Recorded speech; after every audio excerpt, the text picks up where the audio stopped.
सो ये guys welcome back to the channel और एक बार फिर से बहुत बहुत स्वागत है। ठीक है, लेकिन यार आज मैं आपसे बात कर ही रहा हूं, एक जरूरी बात आज सीबीएसई से भी करना है। एक तो ये बोर्ड एग्जाम 2024 वाले स्टूडेंट्स को आपने एक्सपेरिमेंटल बैच कर दिया। ठीक है, अपने सारे एक्सपेरिमेंट बैठा दिए इस बोर्ड एग्जाम 2024 वाले स्टूडेंट्स पे, और बाकी कसर आप अपने जूनियर्स पे छुड़वा देना, मतलब 2025 वाले बोर्ड वाले स्टूडेंट्स पे छुड़वा देना। ठीक है, बट इसके साथ इतना करने का क्या जरूरत था कि इसको पूरा टैग ही मिल जाए एक्सपेरिमेंटल बैच। ठीक है, सीबीएसई ने बेस्ट ऑफ 5 रूल को भी चेंज करने का सोच लिया है। मतलब best of 5 rule board exam 2024 में रहेगा ही नहीं। ठीक है, मतलब आपका मार्कशीट आया, आपने एडिशनल पेपर का भी सब्जेक्ट का अपना पेपर दिया है, बट वो मार्क्स आपका जुड़ेगा ही नहीं आपके रिजल्ट में। यह क्या कर रही है सीबीएसई, आज इस वीडियो में मैं आपसे ये क्लियर करने वाला हूं कि सीबीएसई आगे क्या कर रही है एंड क्या करने वाली है। ये पूरा चीज आज इस वीडियो में क्लियर होगा।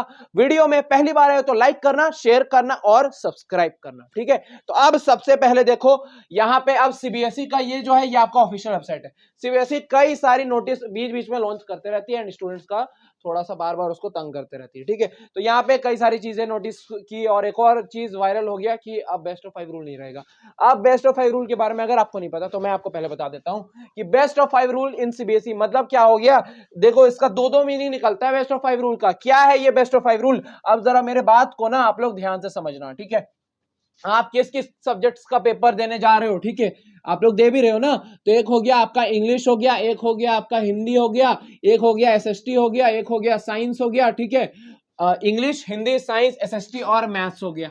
ये आपके स्पेसिफिक सब्जेक्ट्स हैं, आपने इन सारे के पेपर आपको देने हैं। ठीक है, बट एक सब्जेक्ट्स होता है जो सीबीएसई ने रखा है, एडिशनल सब्जेक्ट। ठीक है, एडिशनल सब्जेक्ट, वो कौन सा सब्जेक्ट हो गया। देखो, कई सारे आईटी की जगह पे भी कई सारे एडिशनल सब्जेक्ट्स लोग रखते हैं। ठीक है, बट मोस्टली जो लगते हैं वो हो गया आपका आईटी रखा जाता है, सॉरी आईटी रखा जाता है, और उसके बाद फिर आपका रखा जाता है क्या चीज, कंप्यूटर एप्लीकेशन। ठीक है, ठीक है, सीए, कंप्यूटर एप्लीकेशंस। ठीक है, तो इन दो का पेपर दिया जाता है मोस्टली स्टूडेंट्स, सीबीएसई के स्टूडेंट्स ये दो का पेपर रखते हैं एंड स्पेसिफिकली जो चूज करते हैं वो आईटी चूज करते हैं।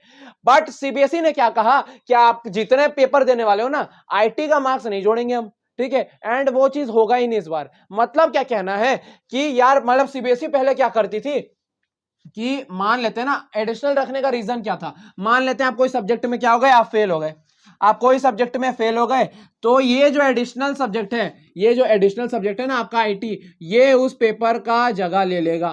ठीक है, मतलब ये उस पेपर का जगह ले लेगा। लेकिन सीबीएसई ने इस बार चेंजेस करके ये कह दिया कि जो जगह ले रहा है इस पे एक बदलाव होगा कि अब से ये चीज होगा ही नहीं। मतलब क्या हो रहा था कि अगर आप कोई सब्जेक्ट में फेल हो गए तो ये उस सब्जेक्ट का जगह लेगा, एंड उसके बाद आप अपना परसेंटेज निकालो आईटी के मार्क्स को इंक्लूड करके, एंड उसके बाद आपका परसेंटेज रियल वाला आपका परसेंटेज आउट होगा, एंड फिर आप उसे अपने आगे आने वाले फ्यूचर्स में आप जहां भी यूज करोगे उसे यही परसेंटेज के साथ आपको दिखाना पड़ेगा। अब सीबीएसई इसका दो मीनिंग निकाली है। ठीक है, एक ये मीनिंग हो गया कि मान लेते हैं ना कि कोई उसका उस सब्जेक्ट का एरिया ले लिया, क्योंकि अगर आप मान लेते हैं किसी एक सब्जेक्ट में क्या हो गए, फेल हो गए। ठीक है, बट अगर आप फेल नहीं भी होते हो ना, नहीं भी होते हो, फिर भी आप अपने आईटी सब्जेक्ट का मार्क्स जोड़ सकते थे।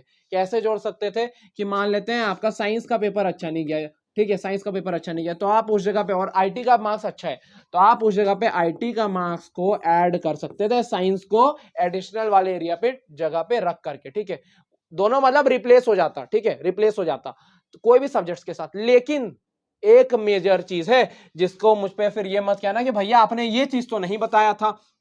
तो सीबीएसई ने एक चीज कहा है, एंड ये चीज मैं भी उनके साथ सहमत हूं कि देखो, इंग्लिश जो हो गया एंड आपका हिंदी हो गया, ये तो आपका मदर लैंग्वेज हो गया मोस्टली तरीके से मैं कहूँ तो। ठीक है, मदर लैंग्वेज है आपका, ये मतलब यार स्पेसिफिक लैंग्वेज है जिसको आप यूज करते रहते हो। ठीक है, तो सीबीएसई कहती है कि इन दो सब्जेक्ट में अगर आप फेल हो गए, ठीक है, तो आपका एडिशनल सब्जेक्ट क्या है, मान लेते हैं आईटी है। ठीक है, मोस्टली आईटी रहता है, तो आईटी, तो अब सीबीएसई क्या कहती है कि अगर आप इन दो सब्जेक्ट में फेल हो गए तो आईटी उस पेपर का जगह नहीं लेगी, खास करके इंग्लिश और हिंदी, मतलब ये दो सब्जेक्ट की जगह पे आईटी नहीं आ सकता है, एंड आप फेल हो गए इसका मतलब। ठीक है, तो अब यहां पे क्या कर रही है सीबीएसई, इस बार क्या कर रही है, क्या कहना है सीबीएसई का कि बोर्ड एग्जाम 2024 में ना आईटी का जगह होगा ही नहीं। ठीक है, आईटी का जगह होगा ही नहीं, सीबीएसई ये कहती है, या फिर जब रिजल्ट आएगा तो आईटी का मार्क्स आपको जोड़ना ही नहीं है।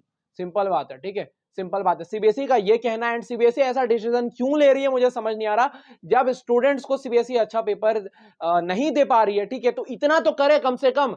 सीबीएसई का क्वेश्चन लेवल हार्ड हो जा रहा है 12 स्टूडेंट्स के लिए, 10 स्टूडेंट्स के लिए, ठीक है, सीबीएसई घुमा रही है, पेपर लेंदी निकल रहा है, तो इतना तो करे कि बेस्ट ऑफ 5 रूल रखे स्टूडेंट्स के साथ। पर सीबीएसई यहां पे भी क्या कर रही है क्लियर नहीं हो रहा। तो अभी इस वीडियो में बस इतना ही। मैंने आपको बताया कि बेस्ट ऑफ 5 रूल क्या था।